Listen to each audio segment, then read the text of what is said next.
welcome to another episode of Leading You. Thank you so much for joining me today. And I'm really excited about this conversation in terms of being interested or being committed. So the other day, or actually for a few weeks now, I have wanted to make healthy muesli bars. I got the recipe from my sister and I kept saying that I was going to make these muesli bars. It's a good snack. It's an easy recipe. I had the ingredients. I had the time. I just kept not doing it. And bear with me here because I'm not just talking about muesli bars. Now, I kept telling myself that I was gonna make them this week. I will get around to doing that. I'll do it on the weekend. I'll do it while I'm cooking dinner. Does that sound familiar to you? The gunners, the I shoulders, all of that type of language. Now, needless to say, the bars did not get made. Not until the day today that I stopped saying I was gonna, and I said, I am making these muesli bars today. I wrote the shopping list. I bought the ingredients. Today came and I made them. I made the bars and I'm so glad I did. Like that feeling of achievement because I finally did it. Same person, same recipes, same ingredients, completely different outcome. The only thing that changed was the language. And behind the language was commitment. So my best of intentions meant nothing until I committed to doing it. And today we are talking about the gap between intention and action, and more importantly, how to close it. Because the thing is, we're not lacking ideas and we're not lacking good intentions. We have so many good intentions. I'm going to start networking properly. I need to catch up with people who matter to me more. I should speak up in that room. I'm going to invest in myself this year. This year is going to be different. I know I need to start positioning myself differently. I want to eat better. I want to exercise more. And we say these things and we really mean them. We have the best of intentions and then we don't do them. So today I want to ask you, are you interested or are you committed? Because there is a difference and it matters more than you think. Now, there is actually a name for what I am describing. Psychologists call it the intention-behaviour gap, the gap between what we intend to do and what we actually do. And here is a stat that really stopped me. Research shows that successfully translating a positive intention into action is nearly at chance, nearly 50-50, meaning good intentions alone are essentially a flip of that coin, heads or tails. And that is not willpower. That's not a discipline problem. That is a commitment problem. A psychologist named Peter Gollwitzer spent decades researching exactly this. And what he found was that the single biggest predictor of whether someone follows through is not how motivated they are, it's by how specific their plan is. So vague intention, I want to exercise more. The result is maybe. Specific plan, I will go for a walk at 7 a.m. on Monday, Wednesday, and Friday, and I've put it in my calendar. The result, far more likely. The muesli bars, the shopping list, Making them today, that is research in action because I changed my language and I committed to taking that action. So interested people have good intentions. Committed people have the plan. So now I want to bring this into your world because I see this pattern constantly, not with muesli bars, with the things that actually matter. Exercise and healthy eating, two of the biggest gunners going around. I am going to start eating better. I'm going to get back to the gym. I'm going to do something about my energy levels, my sleep. And then life, meetings, busyness, the best of intentions. And 6 months later, you're in the same place. But it's not just health. It shows up in leadership constantly. The conversation you've been avoiding. You know that one. You have been meaning to have it for months. Every week you think, I really need to sort that out. I need to have that conversation. I really need to confront this issue. And every week, something else takes priority. That relationship that you keep meaning to invest in, the mentor you were going to call, the person in your network that you said you would catch up with, the team member who needs more of your time, your own development, the program that you were going to look into, the coaching you know you need, the way you keep saying this year is the year that you're going to invest in yourself properly and mean it. I'm not saying any of this to make you feel guilty. I'm saying it because I think that most of us already know what we need to do, but we're just interested. We just have the best of intentions. We are not committed to taking the action. And in a world that is moving as fast as this one, staying interested but uncommitted is not neutral. It has a cost to your progress, to your relevance, and to your leadership, and to your life. So, what is the actual difference? How do you know which one you are? Interested sounds like this. I really should do that. I have been meaning to get around to it. I am going to look into that.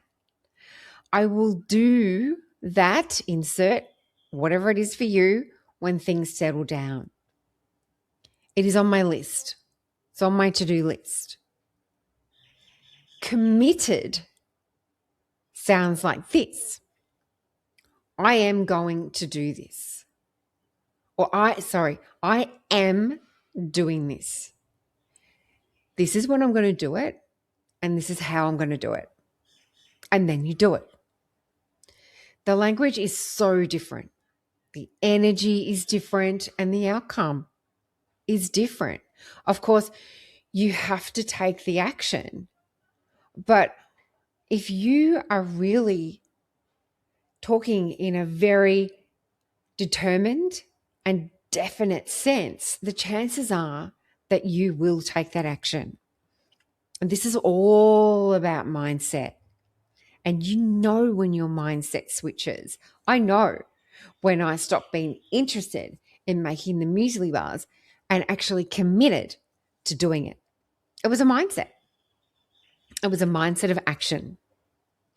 So the hard truth is that interested people talk about what they're going to do, and committed people do it, and then they talk about what they've done and what they've learned.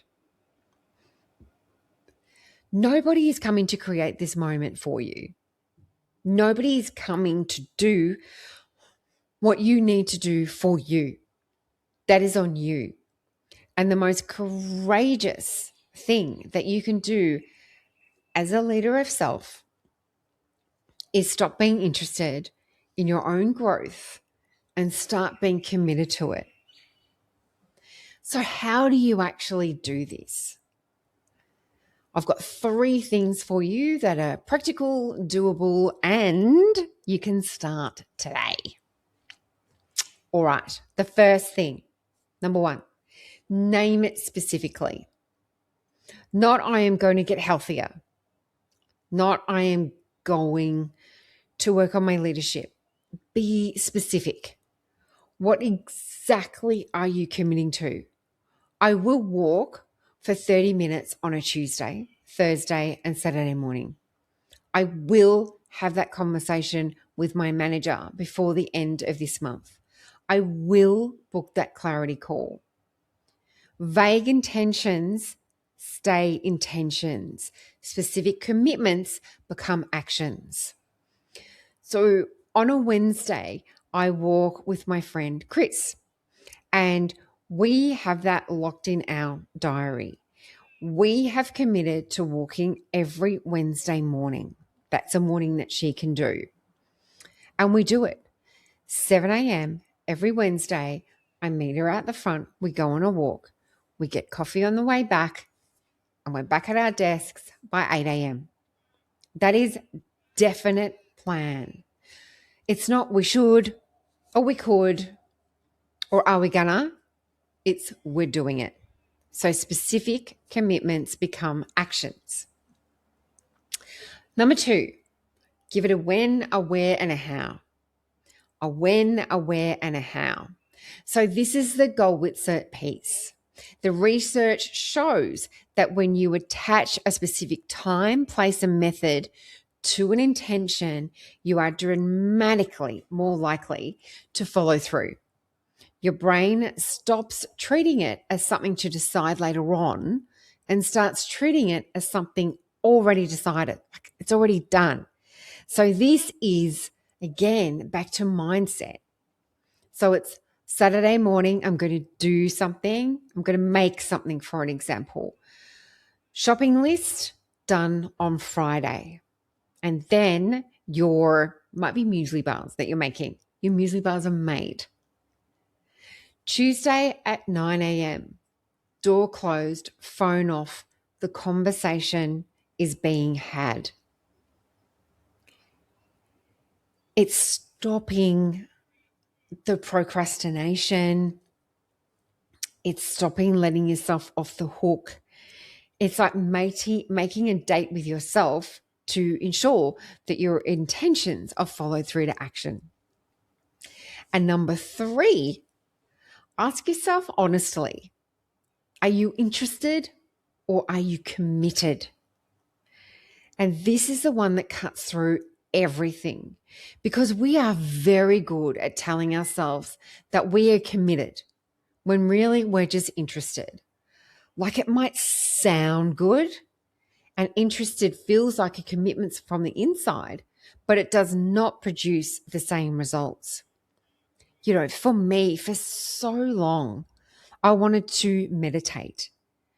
I wanted to do meditation because I've been told it's so good for you. You get really good results.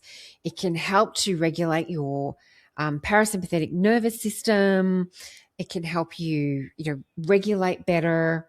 I knew it all, and I was really interested in it, but I certainly wasn't committed until the time when I received my cancer diagnosis. And then I was super committed because it meant something to me.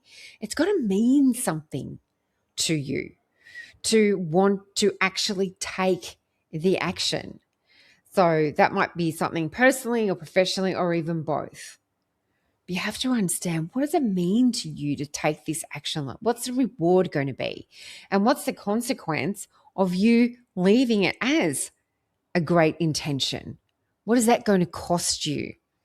And often the reward and consequence conversation can be a really great conversation to have as well.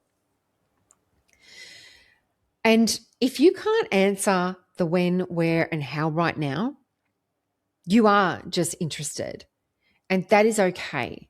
But just name it honestly, because the moment you stop calling interest commitment and, I suppose, crowding your head with things you are never going to do, rather than focusing on what you are going to be doing, you get a lot clearer on what you actually want to do something about.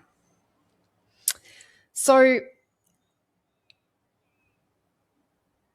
will I make the muesli bars again? Potentially, because they taste pretty good. I'm not going to be making them every week, but when I make them, it is because I am committed to making them, not because I get around to it. And I think about that a lot when I look at the things that matter more. The conversations, relationships with my family and my friends, the investment in myself, what I do for me, and the way that I am showing up. Because you always have a choice. And one of the most important choices you make as a leader is whether you stay interested in your own growth or whether you get committed to it. So here are your 3 things before I let you go. 1, write down one thing you have been meaning to do for weeks, just one. Second thing, give it a when, a where, and a how. If you cannot do that, you are not committed yet. And that is useful information. So this might be the whole exercising, the eating better, catching up with a friend, having that conversation, whatever that is for you. Getting sleep, huge one. I know people are always going to do. Number 3, if there is one area of your leadership you know needs to shift and you keep being interested but not committed, I would love to have a conversation about that. Why not book a clarity call with me? The link is in the show notes. 30 minutes, no obligation, just a real conversation about where you are and what is possible. So thank you so much for listening to this episode of Leading You. If this landed for you, share it with someone who needs to hear it. That's someone who you hear the gunners, the wouldas, the shouldas far too often. And you know that they have the best of intentions, but they're certainly not committed to taking the action. And I will see you back here next week. Thanks again.